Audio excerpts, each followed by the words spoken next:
It's time for another episode of the Shaun Tabatt Show, a podcast where I connect you with thought leaders from across the globe, digging into some of my favorite topics like personal development, marketing, spirituality, and pretty much any other shiny object that happens to catch my attention.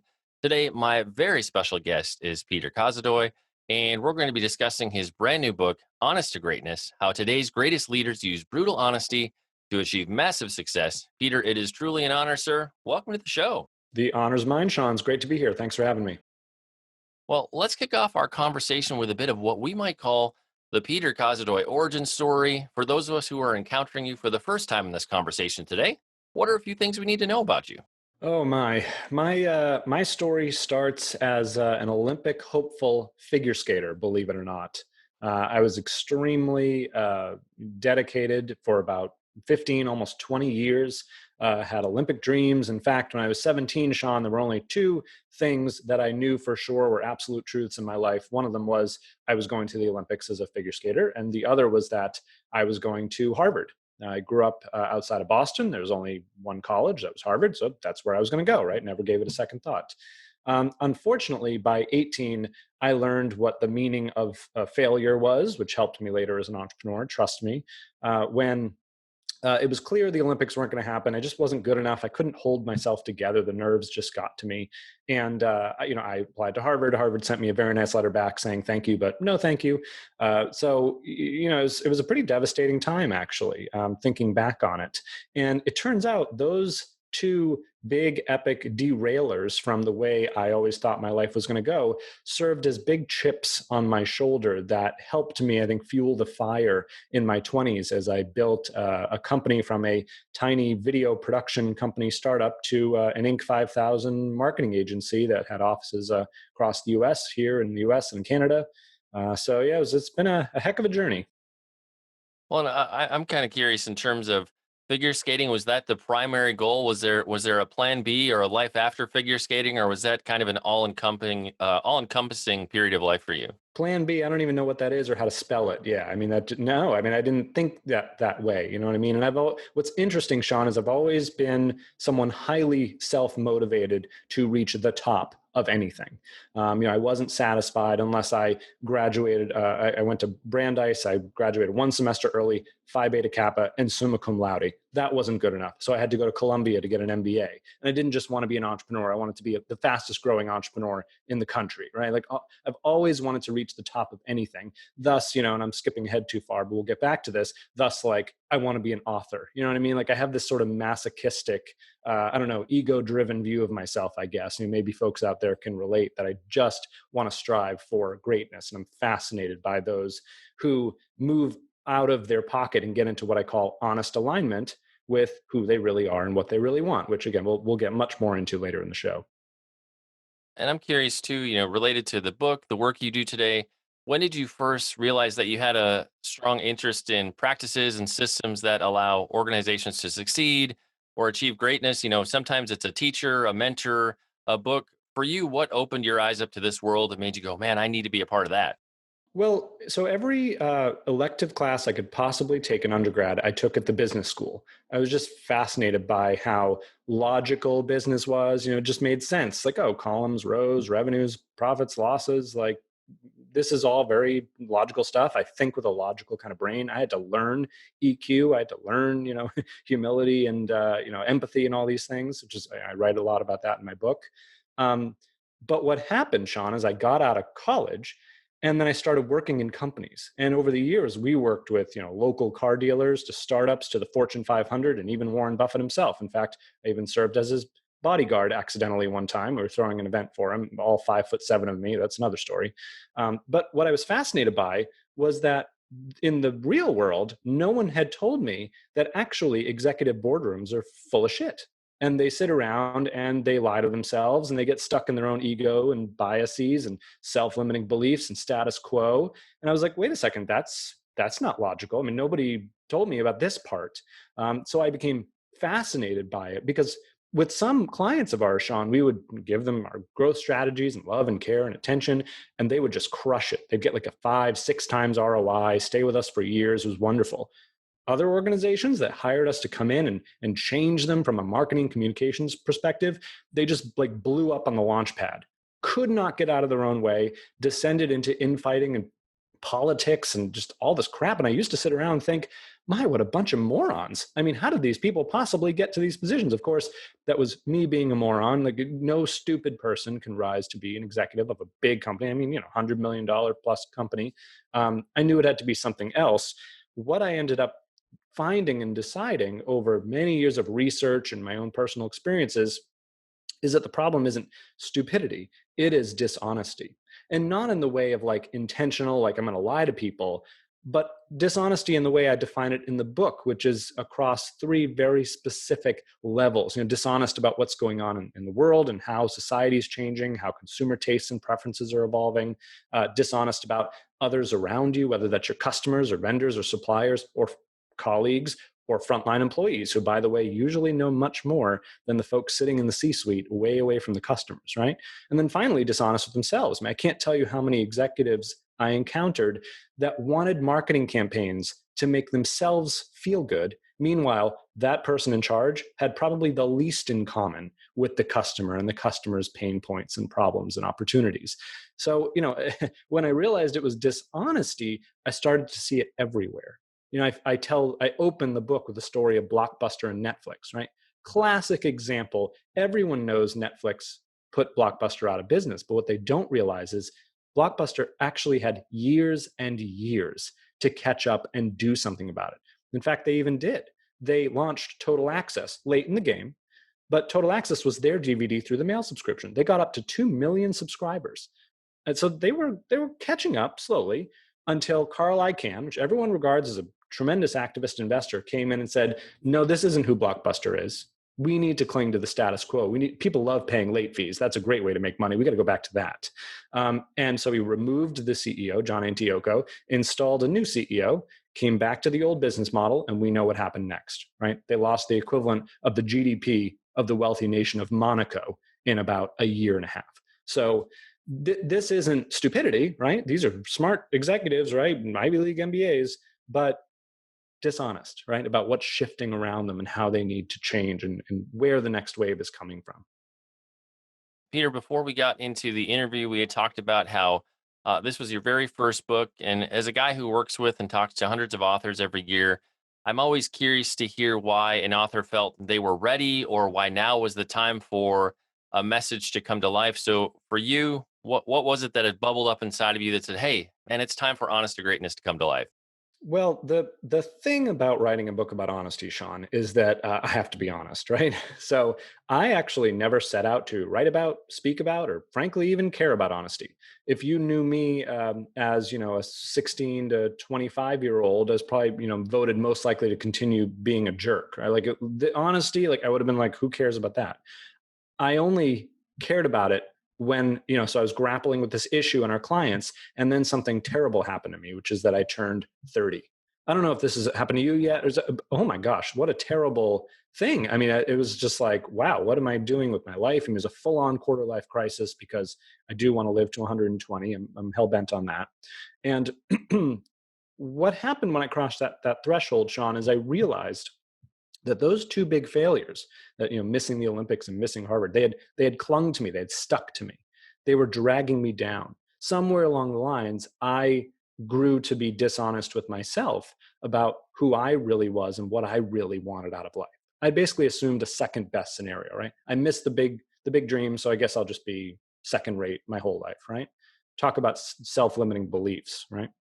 And so what was ironic is that I had been helping organizations be very honest about who they were and how they needed to change. Here I was, hypocrite, not being honest with myself. After that, I achieved more in the year or two after I turned 30 than I had in the 12 years prior. And mind you, by 30, I had built $1 million company. I mean, my life, outwardly looked really good. But, as you probably know, and everyone out there knows, happiness isn't exactly linear, right? Takes a little something more. So one of those things I realized, Shaun, was that I needed to write a book. You asked me, who am I? I am an author. That's just part of my DNA. And I actually set out to write a book about marketing. Again, not honesty. And because I was frustrated with how organizations would just like sweep things under the rug, beat around the bush, like not just like come out and be like, hey folks, here it is, here's what's going on. By the way, in every situation I've ever studied, when companies come out and just be honest and forthright with people on the levels that I talked about earlier, they absolutely crush it. They dominate their industries. I go through case study after case study in my book of organizations that use honesty, not as a touchy-feely core value, but as a strategy to make shit tons of money. Like, this is not an ethics book. It's a make crap tons of money book. So when I queried literary agents, I sent it out to 400 literary agents, many of whom got back to me and said, you're never going to be an author. Like this type of approach won't work, and never email me again. But, you know, I'm an entrepreneur, so I don't take no for an answer. 3 of them took interest in me and 1 signed me. And when he signed me, he was like, hey, this is, you know, awesome and everything, but this isn't a book about marketing. It's a book about honesty. And I was like, well, clearly you didn't even read it then, because it says right on the cover, it's a marketing book. So I took it home and I'm flipping through it and I'm like, this person, like, he is absolutely right. This is a book much bigger than just how we communicate. It's a book about what we believe. It's a book about how society functions, how people resolve conflict. All of these things come back to, we must be honest. And how do I know? Well, look around us. It's in the middle of 2020. We're in the middle of a pandemic, continued racial injustice, gender bias. I mean, obviously, we have not done a good job of being honest with ourselves and others and what's going on in the world. Otherwise, we'd be able to resolve these things much more quickly. I'll just pull on the thread of having a good literary agent. As somebody who works in the publishing space, either having a good agent or a good acquisitions editor, they're worth more than worth their weight in gold, because they can see a gap in the market, or often they can pull on that thing where, like, you don't quite see yourself as that yet, or your message is that, yet they can shape it into something that's going to be received amazingly well in the market space. So I'm Totally. encouraged to hear that you had an agent who saw your message for what it could be and helped you push it in the direction of that potential. Going into your book, my assumption was like, oh, a book about honesty. This is going to be a book about integrity in business, or being sure that we're telling the truth. But you actually take us into a much more expansive, kind of a broader scope of meaning for the word honesty. So tell us how you use that broader scope of meaning that we find in the dictionary, and why is that important for this message? Yeah, well, I think it's wise to first think about what honesty isn't. And honesty is not just like blurting out the truth all the time. Any parent will tell you that's probably a bad idea, right? Like, the truth offends people. It does. Trust me.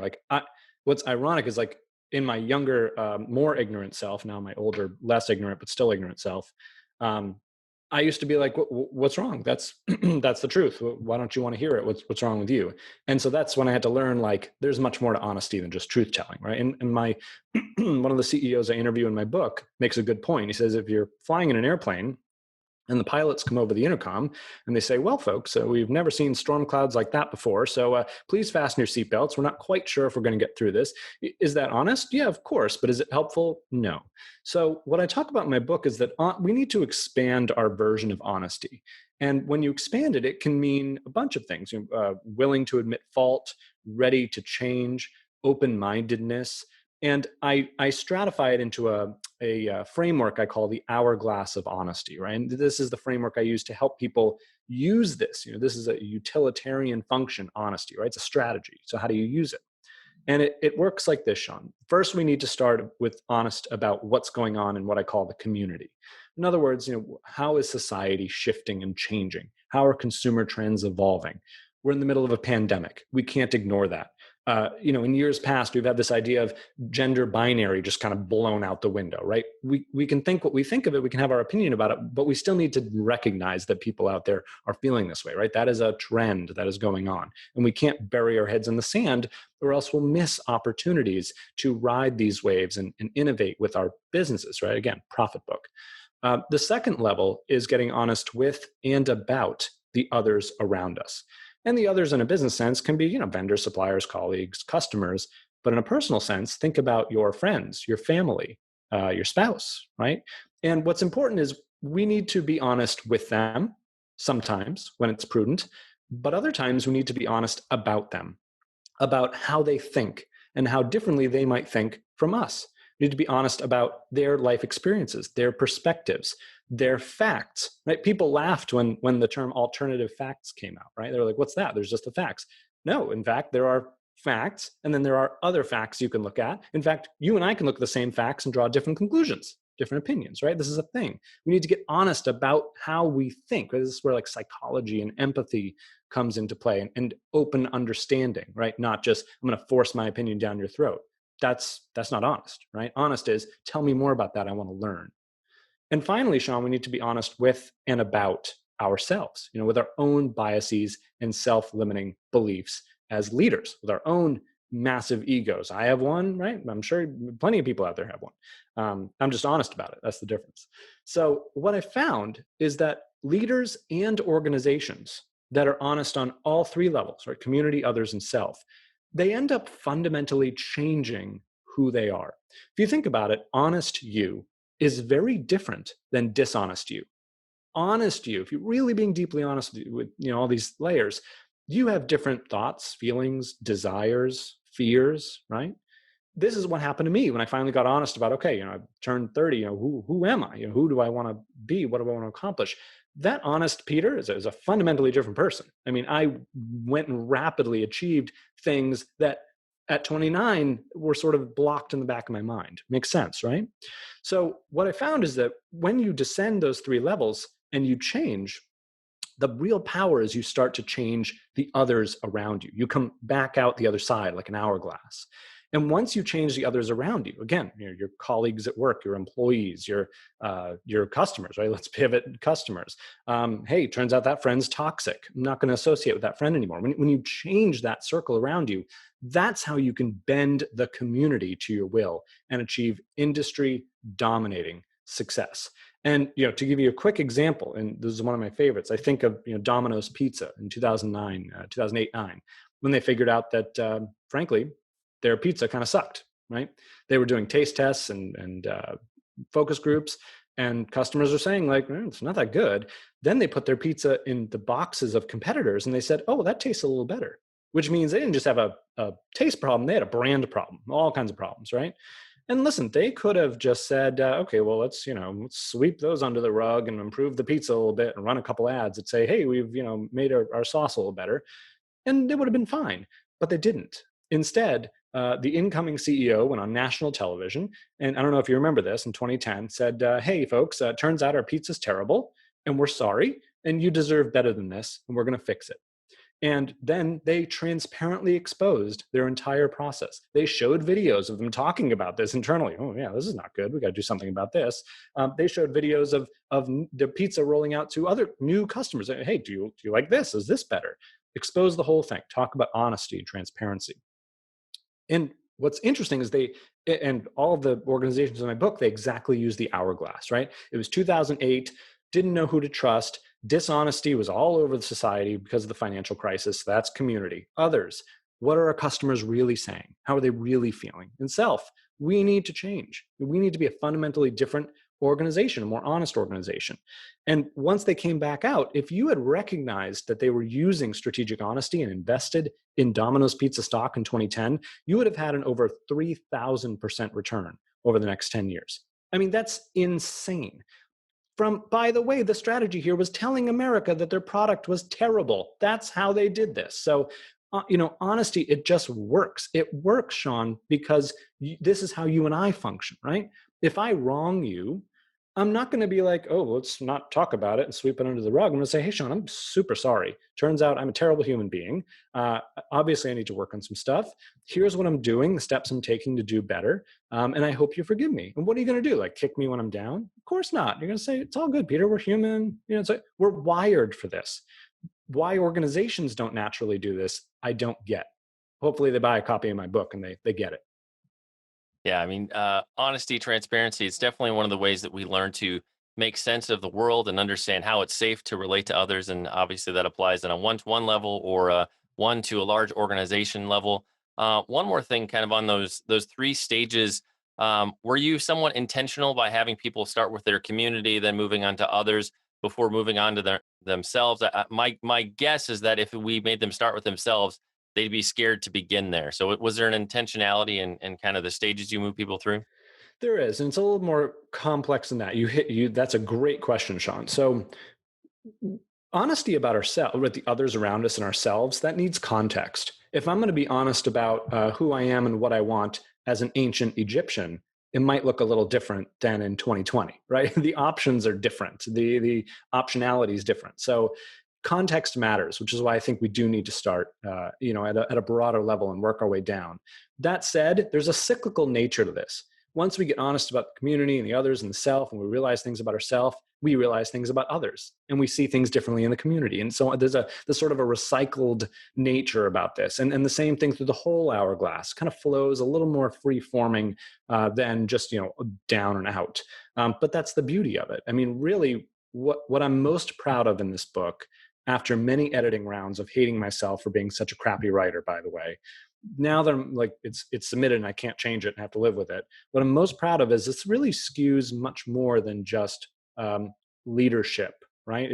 It's leadership, and it's making money as an organization, but it's also personal development, right? It's also self-help and personal awareness, and how do we gain more levels of enlightenment? It's a sort of Maslow's hierarchy of needs. How do we self-actualize?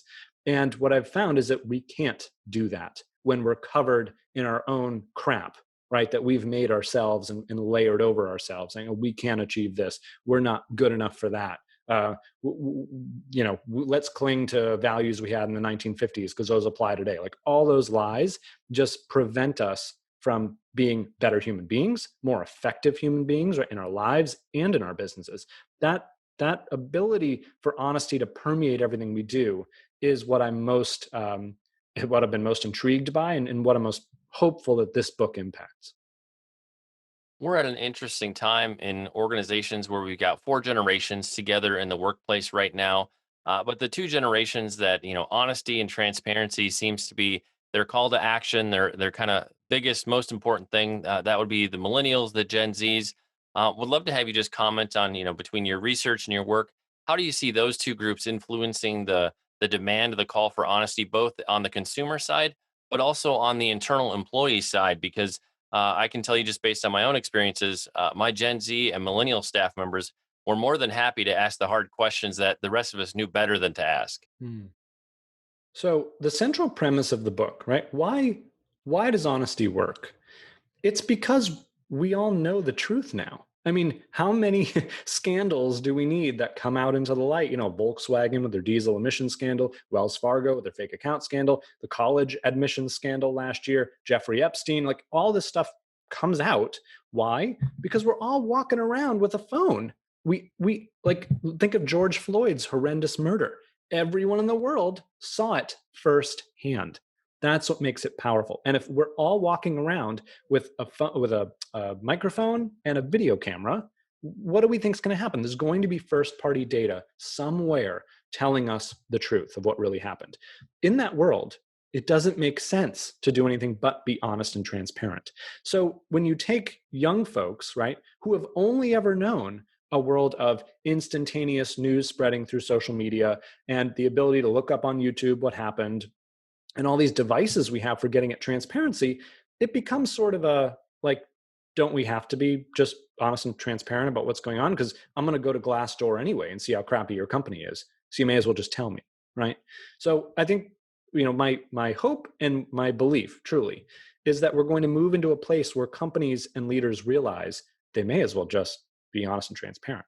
Because especially the younger generation, but I don't want to pin it on them, Shaun. I think it's really all generations have gotten A, fed up with the lies, B, turned on to the fact that there are lots of bad incentives, misaligned incentives out there in the world that create, hypocrisy. I look at, like, the news media. I was just talking about this to another show the other day, that, these are ad-driven models. They need to run headlines like, coronavirus deaths soar to 1,000, hit new grim milestone, because that attracts eyeballs, and eyeballs pay their rent, right? That's the model that the business is built on. So I think we're all getting wise to those types of things, whereas before it was sort of unclear. We didn't really talk about it, or it wasn't out in the open. And when we have what I would argue are dishonest business models like that, they provide incentives to mislead people, to pull on their emotions, to get them furious or riled up. I don't think any of these are helpful for building a society built on honesty and truth. And I tell a great story in my book of America's Test Kitchen, which they test pots and pans and kitchen utensils and things like that, right? Massive reach, millions of followers. They could easily have run a model just like that, right? So they're going to test kitchenware, but also, this kitchen production supplier is going to like fund their advertising, right? And of course, that creates a conflict of interest because how can they test their product that just paid the money to advertise? So they don't do that. They don't take money from the products that they're testing. And that way, it's an unbiased test of whether this product is good or not. Seems very logical, right? But that engenders so much trust. The fact that we know, hey, there's no incentive here. They're just going to be honest with us. Of course, it's going to create followers and fans who trust them. And it's really that simple. And I hope and I do believe that we're going to see a lot more of those models come to light. Next, I'd love to have you talk about for honesty to make its impact, a massive impact on the success of an organization. Does it always have to be top down from the C suite, or can it do its magic even if it's coming in from the middle of the org chart, the base of the org chart? It seems like we're at a time where kind of these grassroots efforts from the bottom up can also make a massive impact. Do you have examples of it not just starting in the C suite? Totally. So one of the things is we need to recognize that wielding honesty in an organization looks very different, whether it's top down, bottom up, middle out, whatever. If you're coming from the top down, in some ways it's easier, right? You can just get everyone together and say, hey, turns out we're all lying sacks of poop and we need to fix this. And here are the ways we're going to fix it. Now, that comes with its own challenges because if you've drifted along as a CEO, not asking for the opinions of your frontline employees and not getting honest about all this stuff, then people are going to be skeptical. Right. So the margin for hypocrisy is there. And I think leaders need to be very careful about the way they say, hey, no, we really are committed to this. Here's how you can know we're committed to this. And we're going to, here's our code. And I tell the story of Quicken Loans, right, with their isms. They have basically core values they call their isms. And they cling to them very strictly. And some of those are like say yes before no. And it's not about who is right. It's about what is right. You can imagine in a workplace like that, when people come and say, hey, I think we should get a mortgage on our phones because why should we kill a tree every time we want to buy a house? Makes sense, right? They said, well, we say yes before no, and we don't care if you're the janitor coming up with the idea. So yeah, let's try that, see if it works. Of course, they were going to come up with Rocket Mortgage and steal the market from their much larger publicly traded competitors like Bank of America and Wells Fargo and so forth. Makes a lot of sense. So from the top down, it can be done and needs to be done with diligence and without any sort of whiff of hypocrisy and through a code, right? Through a code that you put on the wall and you look at and you use. From the bottom up or from the middle out, it's a little more difficult. And one of the points that one of the CEOs in my book makes is that you don't need to go boil the ocean. Every person in an organization is a leader, period, end of sentence. If the executive team doesn't recognize that, might be time for that Glassdoor.com and to switch jobs. And I'm serious because you look at like the Ritz-Carlton, right? They don't hire employees, they hire leaders. They train leaders. They are a hospitality leadership company. And by the way, they are the only hospitality leadership company on planet Earth, which is what has allowed them to dominate the luxury hotel space. And sadly, until, COVID-19, hopefully they and the rest of the industry pulls out okay. But the point is they empower their people. They give them up to $2,000, Shaun, to spend on a customer. No sign-offs required. It's like, you're the boss. Why? Because the executives have no bearing on what goes on in their properties. The doormen do, the chefs do, the receptionists do. They're the people in charge. And that flip is what's made them successful. So from the inside out, you can do a couple things. One, you can be a leader where you are, no matter what. You can rally people. One of the techniques is build a coalition, a cross-team support group that comes together for the purpose of exploring what can we be more honest about, and how can we gather data to come together and make a case to the executive team or to the CEO. Because a group of people armed with data, very difficult to ignore, right? One person with a harebrained idea, very easy to ignore. But a group, much harder. Okay. So, and I don't mean like, meet surreptitiously by the water cooler after midnight. Like that's probably a good way to get yourself fired. I mean, do it in the open, exemplify the things I talk about in my book. And actually on my website, if you go to honesttogreatness.com, I have a 21 question honesty quiz. When you take that, it gives you your honesty type. And you also get a workbook to work through with your team. And it literally takes you through, what are the questions? What are the brainstorms? What is the process and procedure to use this? And I think it's particularly useful for someone within an organization. And by the way, if you are within an organization, especially a frontline employee or even a middle manager, there's so much power you have, so much information and insight that actually even the executives don't possess. So, my message is don't despair, use these techniques, and point I make in the book, bring me in and make me the bad guy. I love when my clients do that. They're like, well, I don't know, it wasn't our idea. Peter said we got to do X, Y, and Z. And we just paid Peter a boatload of money, which I'm also open to, by the way. But, having a scapegoat actually does work, right? It takes pressure off you. You don't get fired. You get to point to someone else and you get to make change. Because you know what, Shaun? The time for employees just shutting up and doing their jobs, that's gone. It's not only is it gone because we have more choices and we can go work from our laptop on the beach in Bali, like that's a thing, but also what a loss to organizations that don't tap into that brain power, don't tap into the insights that frontline employees and middle managers have. And as a middle manager, let me tell you something right now, do not be a gatekeeper.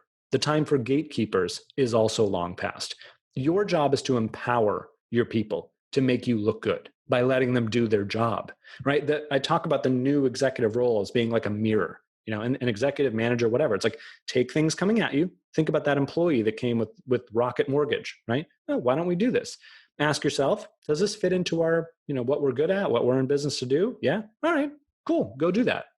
The time for being like, no, we can't do that because protectionist bullshit, protecting my job. Like, no, none of that. Like that is what stifles organizations. That's what allows little entrepreneurial companies to come up and eat your lunch. And it doesn't have to happen that way. And by the way, when you do that, all your best people leave because their voices don't get heard. Their good ideas don't get acted upon. It really is that simple. Next, Peter, I'd love to have you give us a specific example of how honesty might roll out and manifest in a particular functional part of an organization. I've spent like the last 8 years working in marketing, so that's where we'll go. Talk to us about how honesty can impact kind of the functional process work, but also the customer facing work of a marketing team or a marketing organization. The best marketing involves the customers. Make them part of it. Now, what I'm not advocating for, which is really common practice, is going out and doing focus groups of prospects who have not bought. I don't know who thought this was a great idea. It's like, let's ask people that have never given us money if they would give us money. I mean, whether they say they will or they won't, they haven't actually put their dollars to work in your business. So quite frankly, I don't care about their opinion, right? What I want to know is, what are my customers thinking? And why are they thinking that? And where do they think our organization should go? What we have to realize is we've already handed the keys. Like, our customers already possess the keys, right? They have all the research, they have Facebook, they know, right? So if we actually hand them over the keys, say, hey, what do you think we should do? What direction would you like to take us? Problems are you looking for? This is sort of basic stuff, right? But still, trust me, I work in, I've entered into organizations who are still like, oh, I think we should do this. Okay, everyone go do that. And it's like, well, how do you know? Who told you should do that? Like, I don't know. That's what I think. Like, okay, well, what? So getting customers involved in the marketing is super important. And the other thing is, marketing today is in a way much easier than ever, but companies are getting distracted. And by that, I mean, so, we work a lot with manufacturing companies. I love working with manufacturing companies. I think hopefully manufacturing's coming back to the US a little bit since, we've had supply chain issues this year. And these are companies that get sadly persuaded into like, oh, let's do like content marketing. Let's spit out like tons of articles and videos stuff. It's like, who's watching and reading all that? Like, your target market's not doing any of that. So I'd like to see a lot more companies swing back to what's actually working and effective. And by the way, all they have to do is ask their customers, like, what kinds of stuff do you watch and what kinds of stuff do you read? And if we were going to reach you, where would we do that? And they'll be pretty honest. They'll tell you they don't want to be spammed any more than you want to spam them, or that they don't want to read any of your crap any more than you want to put it out. So involving them in the process as much as possible is a really good idea. By the way, when we do that, we make the customers part of the company, right? They now have psychological ownership over what we're trying to do. They see how much we care, right? As business owners and managers. Wow, they're asking us this, and they really must value us and value our business, and this is phenomenal. It's such a good customer strengthening exercise. If you don't use any of their feedback, just to collect it and sit down with them one-on-one, it's so powerful from a building customer relationships standpoint. And by the way, you could even, here's a great marketing campaign, Shaun.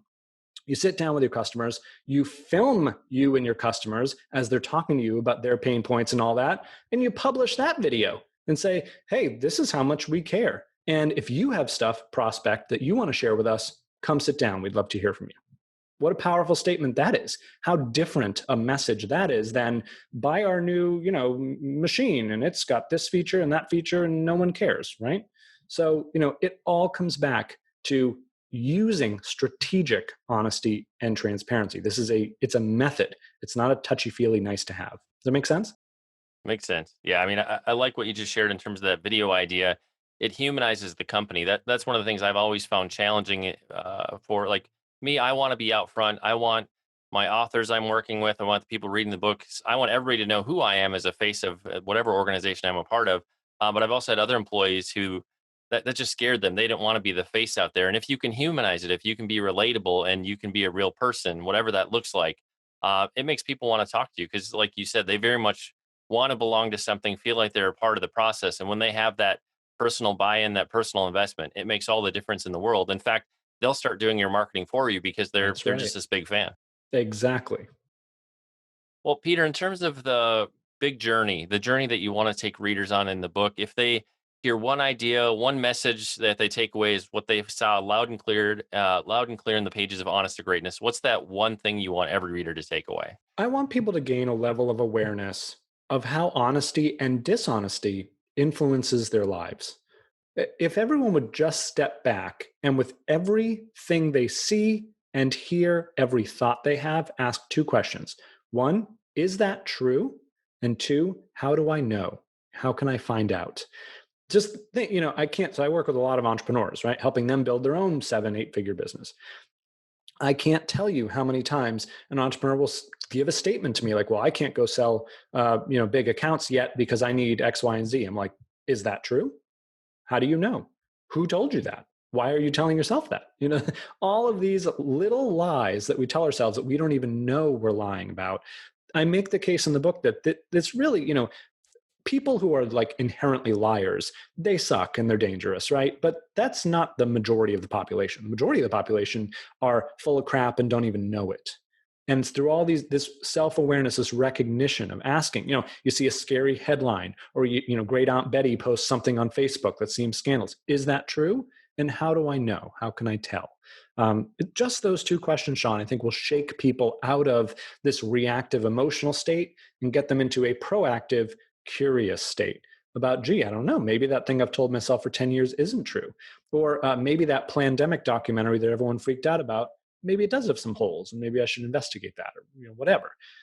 Imagine building a society on folks that didn't just react to what they saw, but actually did step back and said, where's the truth in this? How do I get more honest about what's going on? I have a feeling we'd live in a lot more peaceful and open-minded and willing to admit fault and ready to change society. And that's ultimately, that's my greatest hope in all this. I think you point out something that is really going to be important as we look at functioning well in society. We've gotten into a place where many folks are, they'll respond with a feel do and probably never think. We do need to get to a place where we could process things differently and think and feel and then do, not in that reverse order. So yeah, Totally. that's definitely an important place to end up. Peter, for the listeners, the viewers who'd like to connect with you, find out more about the work you do, find out more about the book, where can we hang out with you on the web? Sure. So I have like entrepreneurial ADHD. So I've got my fingers in a lot of pies. My main website's honest2greatness.com. It's honest2greatness.com. So I said you can take the 21 question honesty quiz, tell you how honest you really are if you're that brave. And you also get the workbook to help you move through. Of course, please go and grab a few copies of Honest to Greatness. In fact, if you run a business or you're involved in business at all, if you go to peterkozodoy.com/bonus, and you buy 3 or more copies, I'm giving away classes, I'm giving away consulting time with me, I'm giving away a trip for two to Manhattan and a steak dinner with me after pandemic is over, of course, all kinds of goodies. And I've collected everything, Shaun, at peterkozodoy.com/go as well. I have a free Facebook group for folks who are looking to write a book. I walk you through everything from how do you get your idea to how to get an agent and a publisher and Barbara Corcoran to endorse it and the whole 9 yards. Entrepreneurial ADHD. I'll leave it there, but I'd love to have you come have an honest conversation with me. Well, like we do with every episode, we'll have detailed links in the show notes, places where you can connect with Peter and pick up your own copy of the book as well. It's time to bring this episode of the Shaun Tabatt Show to a close. Many thanks for being a part of my conversation with Peter Kozodoy. Once again, our book today was Honest to Greatness: How Today's Greatest Leaders Use Brutal Honesty to Achieve Massive Success. Again, if you'd like to find out more, a great place to start is the website Peter mentioned. Once again, that is honest2greatness.com. And Peter, I just want to say thank you so much for sharing with us today. It's truly been an honor and a pleasure to have you on the show. Pleasure was all mine. Thanks a lot, Shaun.